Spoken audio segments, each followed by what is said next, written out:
Hi, നമസ്കാരം. +1-ലും +2-ലും ഇതിനോടകം പഠനം തുടങ്ങിയിട്ടുള്ള കുട്ടികൾ വളരെ പ്രധാനമായും ശ്രദ്ധിക്കേണ്ട ഒരു കാര്യത്തെക്കുറിച്ചാണ് ഞാൻ പറയുന്നത്. +1, +2 പഠനം പൂർത്തിയായി കഴിയുമ്പോൾ ഏത് കോഴ്സ് എടുക്കണം എന്നതിലുപരി ഏത് സ്ഥാപനത്തിലാണ് നിങ്ങളുടെ പഠനം തുടരേണ്ടത് എന്ന കാര്യം കൂടെ നിങ്ങൾ തീരുമാനിക്കണം. അത് ഇപ്പോൾ തീരുമാനിക്കണം. ഈ +1, +2-ൽ പഠിക്കുമ്പോൾ, +2 പാസ്സായി കഴിയുമ്പോൾ നമുക്ക് മികവിൻ്റെ കേന്ദ്രങ്ങളായിട്ടുള്ള സ്ഥലങ്ങളിൽ പോയി പഠിക്കാൻ പറ്റും. അത് നീറ്റ് കഴിഞ്ഞ് പഠിക്കാം, JEE കഴിഞ്ഞ് പഠിക്കാം, CUT UG കഴിഞ്ഞും പഠിക്കാം. പ്രധാനപ്പെട്ട എൻട്രൻസസ് ആണ്.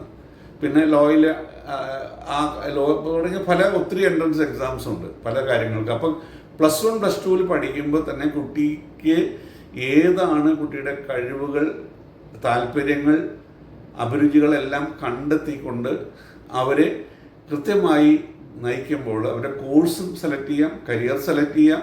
അതോടൊപ്പം അവരുടെ സ്ഥാപനങ്ങൾ, പഠിക്കേണ്ട മികച്ച സ്ഥാപനങ്ങൾ കൂടെ സെലക്ട് ചെയ്ത് വളരെ പ്ലാൻഡായിട്ട്, സ്ട്രാറ്റജിക്കലി പ്ലാൻഡായിട്ട് മുന്നോട്ട് പോയാൽ കൃത്യമായി അവർ മുന്നോട്ട് കൊണ്ടുപോകാൻ സാധിക്കും. അപ്പോൾ അതിനനുസരിച്ചിട്ടുള്ള ഒരു വളരെ കൃത്യമായ ഒരു സെഷൻ ജൂലൈ 5-ാം തീയതി രാവിലെ 9:30 മുതൽ 12:30 വരെ തൃപ്പൂണിത്തുറയിലുള്ള കരിയർ എഡ്യൂമേറ്റിൽ വെച്ച് നടത്തപ്പെടുന്നു. നിങ്ങൾക്ക് അത് ക്ലാസ്സിൽ പങ്കെടുക്കാൻ താല്പര്യമുണ്ടെങ്കിൽ താഴെ കൊടുത്തിരിക്കുന്ന വാട്സാപ്പ് നമ്പറിൽ ഒരു ഹൈ നൽകൂ. ബാക്കി കാര്യങ്ങൾ അറിയിക്കുന്നതാണ്. അപ്പോൾ നമുക്ക് മക്കളെ സ്നേഹിക്കുന്ന മാതാപിതാക്കൾ, പഠനം നന്നായി മുന്നോട്ട് കൊണ്ടുപോകാനും നല്ലൊരു കരിയറിലെത്തണം എന്നാഗ്രഹിക്കുന്ന കുട്ടികളും താഴെ കൊടുത്ത നമ്പറിൽ ഒരു ഹൈ നൽകുക. നമുക്കിരിക്കാം, നമുക്ക് സെറ്റാക്കാം. Thank U.